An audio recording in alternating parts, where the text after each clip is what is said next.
Hi student, मैं सुनील सैनी आप सभी का अपने YouTube चैनल पर हार्दिक स्वागत करता हूं।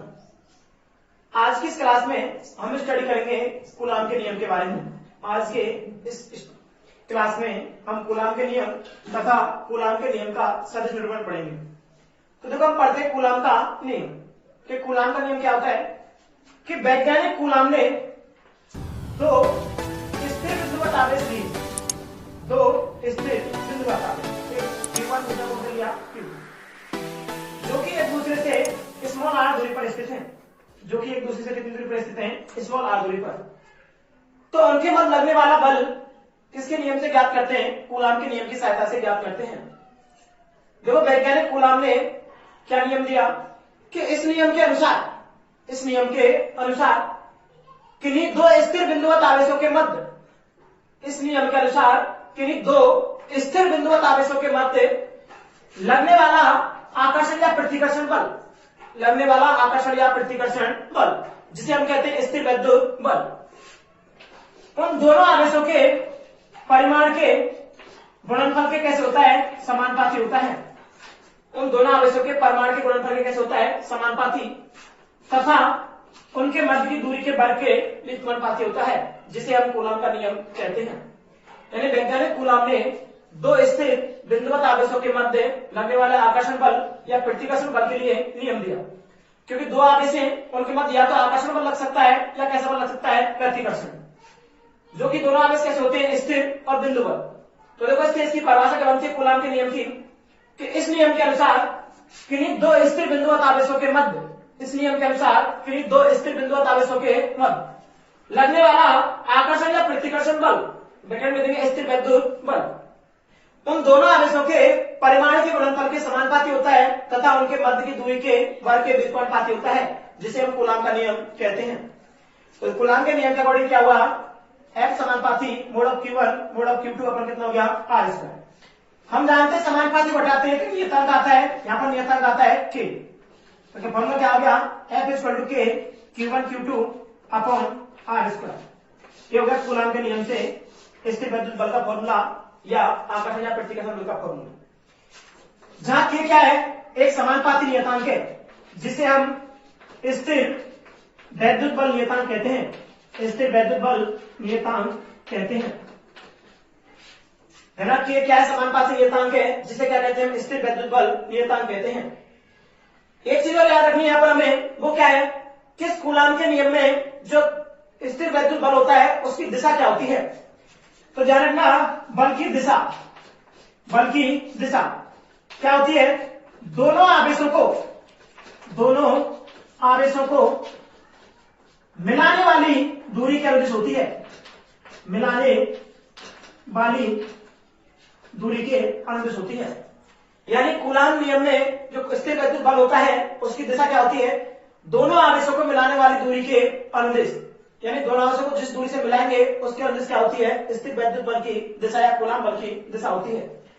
आप देखो, यहाँ पर K से रिलेटेड चीज पढ़नी है, K से रिलेटेड क्या चीज पढ़नी है कि K का मान पढ़ना है, ठीक है, इसका मात्रक, इसकी विमा और क्या पढ़ना है? इसकी निर्भरता, यानी K का मान किन किन कारकों पर निर्भर करता है। तो देखो, सबसे पहले हम पढ़ते हैं K का मान। तो K इक्वल टू होता है 1/4 pi epsilon naught. K equal to क्या होता है? 1/4 पाई एप्सिलॉन नॉट। इसकी वैल्यू कितनी होती है? 9 इंटू 10⁹। अब K के मात्रक की बात करें तो देखो, यहां से K का मात्रक देखें तो K इक्वल टू कितना हुआ? F into R square upon Q1 Q2। तो F मात्रक क्या हो गई? Newton into R square metre square, नीचे बचे क्या हो गई? Q1 Q2। तो Q1 का मात्रक क्या हुआ? कूलाम, और Q2 का मात्रक भी क्या होगा? कूलाम। तो मात्रक क्या हो जाएगा? Coulomb square. तो K का मान हो गया 9/10⁹ newton into metre square upon कितना? Coulomb square. तो K का मान हो गया। मात्रक की बात करें तो मात्रक क्या हो जाएगा? Newton into metre square upon कितना हो जाएगा? Coulomb square. अब बात करें विमा की, किसकी? K की विमा। कि देखो, K की विमा क्या होगी भाई? हम जानते हैं कि न्यूटन बल की विमा कितनी होती है भाई? m1 L1 T-2 metre square कितनी होगी भाई? L2 अपॉन कूलम्ब स्क्वायर आवेश की विमा कितनी होती है A1 T1, इसका स्क्वायर कर देंगे तो देखो M1 और कहीं है नहीं तो कितनी होगी विमा इसकी M1, L1 एरा L2 गुणा हो जाएगा कितना हो जाएगा L3 T-2 और नीचे से जाएगा T2 तो कितना जाएगा T-4, आगे नीचे से कितना जाएगा A स्क्वायर तो कितना जाएगा भाई A-2, तो ये K की विमा होगी कितनी M1 L3 T-4 A-2, ये किसकी विमा आती है भाई K की। K का मान हो गया, K का मात्रक हो गया, K की क्या हुई विमा, और क्या पूछता K की निर्भरता। K की निर्भरता का मतलब है कि K का मान किन किन राशियों पर निर्भर करता है, K का मान किन किन राशि पर निर्भर करता है। तो देखते हैं यहाँ पर K स्क्वायर कितना है 1/4 पाई एप्सिलॉन नॉट, जहां पर एप्सिलॉन नॉट होती है वायु या निर्वात की विद्युतशीलता, एप्सिलॉन नॉट क्या होती है वायु या निर्वात की विद्युतशीलता। जो वायु या निर्वात की विद्युतशीलता होती है वो माध्यम की प्रकृति पर निर्भर करती है, वायु या निर्वात की विद्युतशीलता है वो किस पर निर्भर करती है माध्यम की प्रकृति पर। तो K की निर्भरता, देखो K की निर्भरता में क्या लिखते हैं हम कि K किन राशि पर निर्भर करता है, नंबर 1 माध्यम की प्रकृति पर, माध्यम की प्रकृति पर निर्भर करता है। दूसरा किस पर निर्भर करता है मापन की पद्धति पर, मापन की पद्धति पर या मात्रक की पद्धति पर, क्योंकि यदि यहां से हम एमकेएस पद्धति से मात्रक को सीजीएस पद्धति में चेंज करते हैं तो इसकी वैल्यू क्या जाती है चेंज। तो K का मान दो राशि पर निर्भर करता है, माध्यम की प्रकृति पर और दूसरा मापन या मात्रक की पद्धति पर निर्भर करता है। देखो हमने पढ़े K के मान, उसके मात्रक, उसकी विमा और उसकी निर्भरता। इसके बाद हम पढ़ते हैं एप्सिलॉन नॉट जो वायु या निर्वात की विद्युतशीलता है उसका मान क्या होता है, उसका मात्रक क्या होता है और उसकी विमा क्या होती है। तो देखो एप्सिलॉन नॉट है वायु या निर्वात की विद्युतशीलता, उसकी वैल्यू कितनी होती है 8.85 इंटू 10⁻12।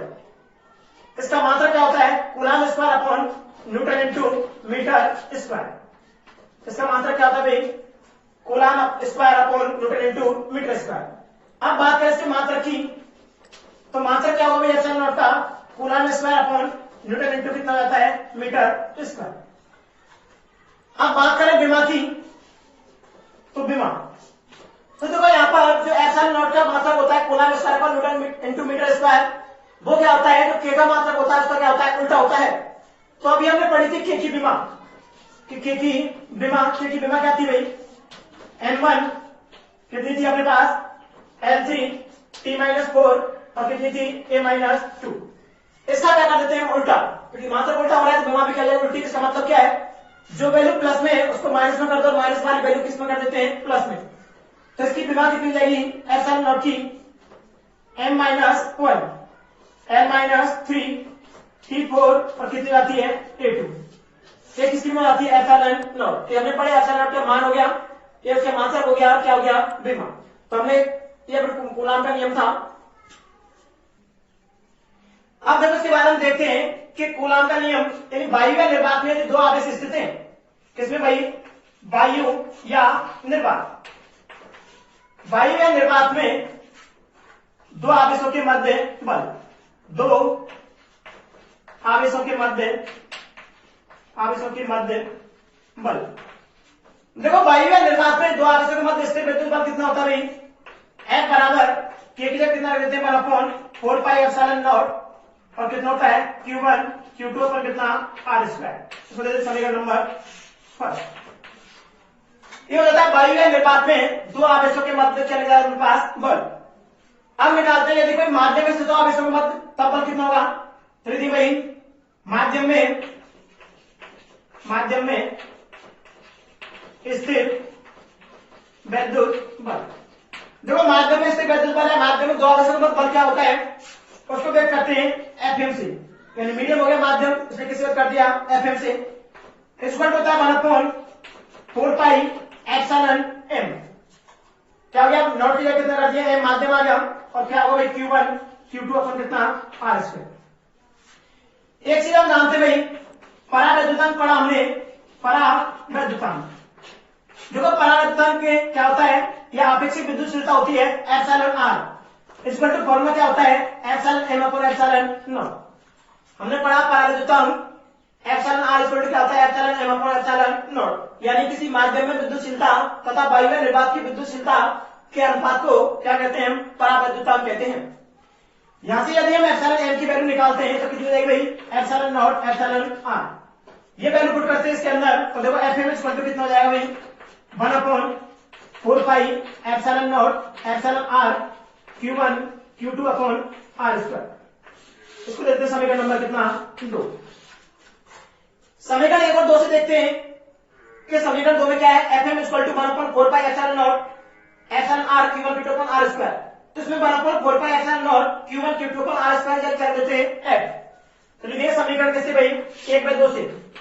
समीकरण 1/2 से देखो समीकरण 1/2 से क्या होता है भाई, F m equal to F upon कितना जाएगा, एप्सिलॉन आर। समीकरण नंबर 3 देखो यहां से एफ का मान रख दिया यहां पर, तो कितना हो गया, F m equal to F upon कितना हो गया, एप्सिलॉन आर। तो देखो ऐसे क्या निकाल सकते हैं भाई हम, आपेक्षिक विद्युतशीलता है परावैद्युतांक एप्सिलॉन आर के फॉर्मूला निकाल सकते हैं कि एप्सिलॉन आर इक्वल टू कितना होगा, एफ अपॉन एफ एम। समीकरण दे इसको 4। तो इससे हम आपेक्षिक विद्युतशीलता या परावैद्युतांक की परिभाषा दे सकते हैं कैसे, ये एफ क्या होता है, बाह्य निर्वात में बल होता है, और एफ एम किसमें होता है, किसी माध्यम में बल। तो किसी बाह्य निर्वात में स्थिर वैद्युत बल और किसी माध्यम में स्थिर वैद्युत बल के अनुपात को क्या कहते हैं, आपेक्षिक विद्युतशीलता या परावैद्युतांक कहते हैं। हमने पढ़ा कूलॉम का नियम, उसका सूत्र, और क्या पढ़ा हमने, के मान, मात्रा, विभव और उसकी निर्भरता, एप्सिलॉन नॉट उसके मान, उसकी विभव पढ़ी हमने। उसके बाद हमने बाह्य निर्वात में बल निकाला, माध्यम बल निकाला, उनके बीच में क्या निकाला, संबंध। ये फॉर्मूला हमें काम आता है न्यूमेरिकल के लिए। कूलॉम के नियम के बाद हम पढ़ते हैं कूलॉम के नियम का सदिश निरूपण। कूलॉम के नियम के बाद हम क्या पढ़ते हैं भाई, कूलॉम के नियम का सदिश निरूपण। देखो कूलॉम के नियम का सदिश निरूपण करने के लिए क्या करते हैं भाई, हम ये एक्स एक्सिस लेते हैं और ये क्या लेते हैं, वाई एक्सिस लेते हैं। ये एक्स, ये क्या हो गया भाई, वाई। ये मूल बिंदु लेते हैं ओ। अब देखो कूलॉम का नियम होता है, हमने पढ़ा भी कि कूलॉम का नियम किसके मत लगता है, दो स्थिर बिंदुवत आवेशों के मत। हमने कहा कूलॉम का नियम किसके मत लगता है, दो स्थिर बिंदुवत आवेशों के मत। तो देखो कूलॉम के नियम के लिए दो स्थिर बिंदुवत आवेश लेते हैं, यहां पर लेते हैं हम क्या, Q1, यानी एक बिंदुवत आवेश लेते हैं, दूसरा बिंदुवत आवेश यहां ले लेते हैं। एक Q1, दूसरा कौन सा हो गया, Q2। आप देखते हैं Q1 है, उसके मूल बिंदु O के सापेक्ष स्थिति सदिश कितना मान लेते हैं, R1 वेक्टर, तथा जो आवेश Q है, Q2 है, उसका मूल बिंदु O के सापेक्ष स्थिति सदिश कितना लेते हैं, R2 वेक्टर। हम जानते हैं कूलॉम के नियम का सदिश निरूपण पढ़ रहे हैं, तो कूलॉम के नियम में पढ़ा कि कूलॉम के नियम में बल क्या होता है, दोनों आवेशों के गुणनफल के समानुपाती होता है और उनके मध्य की दूरी के वर्ग के कैसे होता है, व्युत्क्रमानुपाती। यानी क्या चाहिए हमें, उनके मध्य की दूरी। आप देखते हैं Q1 आवेश के कारण Q2 आवेश में बल कहां लगेगा भाई, दोनों प्लस है तो कहां लगेगा, बाहर Q। तो देखो Q1 से Q2 को मिलाते हैं, ये Q1 से Q2 मिलाया, ये बाहर की क्या होगी इसकी दिशा, इसको नाम क्या देते हैं, F21 वेक्टर। यानी Q1 के कारण Q2 पर बल कितना हो गया, F21 वेक्टर। दिशा देखते हैं भाई, Q1 से Q2 को मिलाते हैं, इधर हमने कहा था कूलॉम के नियम में कि कूलॉम बल या स्थिर वैद्युत बल की दिशा क्या होती है, दोनों आवेशों को मिलाने वाली दूरी के अनुदिश। हम Q1 से Q2 को मिला रहे हैं तो ये दूरी होगी इसकी, वैसे भी देखते हैं प्लस है, प्रतिकर्षण बल लगे कहां लगेगा, बाहर Q। सेम इसी की तरह Q2 के कारण Q1 पर बल निकालते हैं, तो Q2 के कारण Q1 पर बल कितना जाता है भाई, F12 वेक्टर। क्या हो गया, F12 वेक्टर। हाँ देखो यदि हम इस दूरी की बात करते हैं तो देखो यहां पर दूरी कि यदि Q1 से Q2 पर जाते हैं तो यहां पर दूरी लेते हैं R21 वेक्टर। क्या लेंगे, R21 वेक्टर, यानी इधर जाते हैं तब। और यदि हम Q2 से किधर जाते हैं, Q1 की ओर, तो दूरी क्या लेंगे यहां पर, R12 वेक्टर। कर लेते हैं R12 वेक्टर। ये हो जाता है कूलॉम के नियम के सदिश निरूपण का डायग्राम। देखो इसमें क्या लिखते हैं भाई कि चित्रानुसार मूल बिंदुओं पर या चित्रानुसार दो बिंदु आवेश Q1 व Q2 है। चित्रानुसार दो स्थिर बिंदु आवेश Q1 व Q2 है, जिनके मूल बिंदुओं के सापेक्ष स्थिति सदिश क्रम से R1 वेक्टर तथा R2 वेक्टर है। जिनके मूल बिंदुओं के सापेक्ष स्थिति सदिश क्रम से R1 वेक्टर तथा R2 वेक्टर है, तथा Q1 आवेश के कारण Q2 आवेश का बल कितना है, F21 वेक्टर, तथा Q2 आवेश के कारण Q1 आवेश पर बल कितना है, F12 वेक्टर है। हमने कहा इसकी भाषा में क्या लिखते हैं कि चित्रानुसार दो स्थिर बिंदुवत आवेश Q1 में Q2 है, जिनके मूल बिंदुओं के सापेक्ष स्थित सदिश क्रम से R1 वेक्टर तथा R2 वेक्टर है। Q1 आवेश के कारण Q2 आवेश पर कितना है, F21 वेक्टर है तथा Q2 आवेश के कारण Q1 आवेश पर कितना है, F12 वेक्टर है। तो हमें F21 वेक्टर तथा F12 वेक्टर के निकालने हैं, मान निकालने हैं। तो देखो बल निकालने के लिए हमें क्या चाहिए, इन दोनों आवेशों के मध्य की दूरी। आप देखो क्या सदिश निरूपण कर रहे हैं, तो सदिश निरूपण करने के लिए क्या है यहाँ पर सदिश संयोजन के नियम, और ये क्या बन रहा है, त्रिभुज। ये क्या भाई, त्रिभुज। तो इसमें यदि हम पहले Q1 पर जाते हैं, फिर किस पे जाते हैं, Q2 पर, यानी Q1 के कारण Q2 पर क्या निकालते हैं, बल निकालते हैं। तो देखो क्या लगाएंगे, हमें दूरी चाहिए R21, और यदि Q2 के कारण Q1 पर निकालेंगे, दूरी कौन सी निकालेंगे, R12। तो देखो क्या करते हैं भाई, हम R21 चाहिए हमें, तो क्या लगाते हैं, त्रिभुज का नियम। और क्या लिखेंगे भाई, त्रिभुज के नियम से, त्रिभुज के नियम से। ये होता है सदिश संयोजन के त्रिभुज का नियम। देखो सदिश संयोजन के त्रिभुज का नियम क्या होता है, हमने 11th क्लास में पढ़ा है कि यदि त्रिभुज की दो किरणवादक भुजा, यदि त्रिभुज की दो किरणवादक भुजा दो सदिशों को व्यक्त करती है, तो उसकी तीसरी भुजा परिणामी सदिश के परिमाण में दिशा को व्यक्त करती है। तो देखो दो किरणवादक भुजा कौन सी होगी, ये R1 वेक्टर और R21 वेक्टर। यदि ये दो सदिशों को व्यक्त कर रही है, तो तीसरी भुजा ये होगी R21 वेक्टर, किसको व्यक्त करती है, परिणामी सदिश के परिमाण में दिशा को। तो यहां से R21 वेक्टर की वैल्यू निकालते हैं, तो क्या होगा, R1 vector plus R21 vector equal to कितना होगा, R2 वेक्टर। यहां से हम R2 वेक्टर की वैल्यू निकालते हैं, तो कितना जाएगा, R2 वेक्टर माइनस कितना जाएगा, R1 वेक्टर। ये सदिश राशि है, लेकिन हमें दूरी चाहिए, तो क्या लगाते हैं, परिमाण निकाल लेते हैं, इसका मोड लगा देते हैं, R21 वेक्टर मोड, इसको ही कह सकते हैं R21 इक्वल टू कितना हो जाएगा भाई, यहां पर भी मोड लगा दें, R2 वेक्टर माइनस कितना हो जाएगा, R1 वेक्टर। ये क्या निकल गया अपने पास, इसका दूरी, यानी इस दिशा से निकल गया। अब देखो हम Q1 आवेश का कारण Q2 आवेश में क्या निकालते हैं, बल। तो देखो क्या लिखते हैं, Q1 आवेश के कारण, Q1 आवेश के कारण Q2 आवेश पर बल। हमने कहा Q1 आवेश के कारण Q2 आवेश का निकाल रहे हैं बल, कितना भाई, F21 वेक्टर, रखते हैं F21 वेक्टर इक्वल टू क्या होगा भाई, हम जानते हैं बर्नौली कूलॉम के नियम से क्या होता है, K Q1 Q2 upon R²। तो देखो K तो नियतांक होता है, आवेश कितने, Q1 Q2, तो क्या लिखेंगे, Q1 Q2 अपॉन दूरी कितनी भाई, R21 वेक्टर, लेकिन मोड लेते हैं क्योंकि दूरी लेते हैं, तो R21 वेक्टर क्या हो जाएगा, मोड क्या हो जाएगा, स्क्वायर। हम यहाँ पर सदिश निरूपण पढ़ रहे थे, इसके सदिश निरूपण करने के लिए क्या करते हैं, एकांश स्थित सदिश के एकांश सदिश का क्या कर देते हैं, गुणा, क्योंकि एकांश सदिश की वैल्यू कितनी होती है, 1। अब देखो हम जानते हैं एकांश सदिश का फॉर्मूला क्या होता है, R21 cap equal to R21 vector upon कितना होता है, mode of R21 vector. Value रखते हैं हम R21 की, तो क्या आ जाएगा भाई, F21 वेक्टर इक्वल टू कितना जाएगा, K Q1 Q2 upon mod of, देखो R21 वेक्टर का स्क्वायर पहले से एक और आ जाएगा, कितना जाएगा, Q।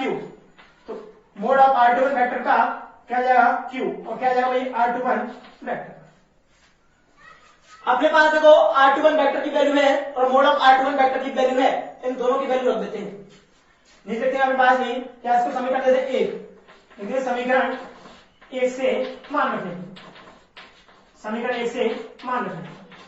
देखो समीकरण 1 से क्या मान रखते हैं भाई हम, F21 वेक्टर इस वेक्टर के साथ के Q1 Q2 upon mod of R21 vector की वैल्यू कितनी है, mode of R2 minus R1, क्या करते हैं, mode of R2 vector minus R1 vector, क्या है इसका, Q, तो Q लगा दिया हमने, R21 वेक्टर की वैल्यू रखते हैं, तो क्वेश्चन में क्या लिखेंगे, R21 वेक्टर की वैल्यू रखते हैं, R2 वेक्टर माइनस कितना हो जाएगा भाई, R1 वेक्टर। ये क्या निकल गया अपने पास, Q1 आवेश के कारण Q2 आवेश पर बल, Q1 आवेश के कारण क्या निकल गया, Q2 आवेश पर बल। इसी के तरह देखो सिमिलरली क्या निकालेंगे हम, Q2 आवेश के कारण Q1 आवेश पर क्या निकालेंगे, बल। तो देखो Q1 क्या हो जाएगा, R21 वेक्टर से कितना जाएगा, R12 की वैल्यू निकालेंगे, क्या होता है, R1 वेक्टर माइनस क्या हो जाएगी, R2 वेक्टर, यानी 1 की जगह 2 और 2 की जगह क्या होता है, 1। तो देखो इसके बाद निकालते हैं भाई क्या, Q2 आवेश के कारण Q1 आवेश पर बल। देखो Q2 आवेश के कारण Q1 आवेश बल कितना है, F12 वेक्टर।